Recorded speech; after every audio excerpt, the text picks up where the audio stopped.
Welcome back to ഹാ design. Semi silk fabric sticker work ചെയ്തിട്ടുള്ള beautiful unstitched മെറ്റീരിയൽസിന്റെ collections ആണ് കാണിക്കുന്നത്. റെഡി ഫോർ ഡെസ്പാച്ച് ആണ്. എന്തെങ്കിലും ഒന്ന് നിങ്ങൾക്ക് ഓൺലൈൻ പർച്ചേസ് ചെയ്യണമെന്നുണ്ടെങ്കിൽ വെബ്സൈറ്റ് ത്രൂ പർച്ചേസ് ചെയ്യാം. സെമി സിൽക്ക് തന്നെയാണ് ദുപ്പട്ട വരുന്നത്. ദുപ്പട്ടയിലും ടോപ്പ് ഫാബ്രിക്കിലും ഓൾ ഓവർ സ്റ്റിക്കർ വർക്ക് വരുന്നുണ്ട്.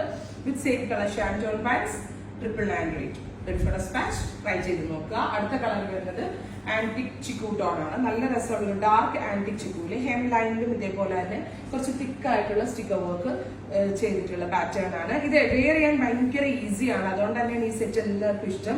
സ്റ്റിച്ച് ചെയ്തിട്ട് നല്ല ഷേപ്പിൽ കിടക്കുകയും ചെയ്യും വിത്ത് ബോട്ടം. നെക്സ്റ്റ് വൺ വരുന്നത് നല്ല രസമുള്ള ഒരു ഡസ്റ്റി ഗ്രീൻ ടോൺ ആണ്. ഗ്രീനിൽ തന്നെ നമ്മൾ സ്ഥിരമായിട്ട് കാണുന്ന ടൈപ്പ് അല്ല, കുറച്ച് റയർ ആയിട്ടുള്ള ഒരു dusty green tone with stone work, all over stone work with pant. ഇങ്ങനെയാണ് ഇതിന്റെ ഫുൾ സെറ്റ്. അടുത്തത് വരുന്നത് ഡാർക്ക് ഒരു silverish grey or dusty grey. നല്ല രസമുണ്ട്. ഒരു ക്രോസ് കളർ ആയിട്ട് വരും. ഡുവൽ ടോൺ, രണ്ട് കളർ പോലെ തോന്നും. ചെറുതായിട്ടൊരു വേറൊരു കളറിന്റെ ഒരു എഫക്ട് കൂടെ ഇതിനകത്ത് വരുന്നുണ്ട്. അതായത് ഒരു ഗ്രേ തന്നെ ഒരു ആന്റിക് ടോണും കൂടെ കയറിയിട്ടുള്ള പോലെ. സോ ഒരു മെറ്റാലിക് ഗ്രേ എന്ന് പറയാം നമുക്ക്. വിത്ത് ദുപ്പട്ട പാന്റ്. ഇത്രയും കളേഴ്സ് ആണ്. ഇതിനകത്ത് തന്നെ റെഡി ഫോർ ഡെസ്പാച്ച് ആണ്. ട്രൈ ചെയ്ത് നോക്കുക.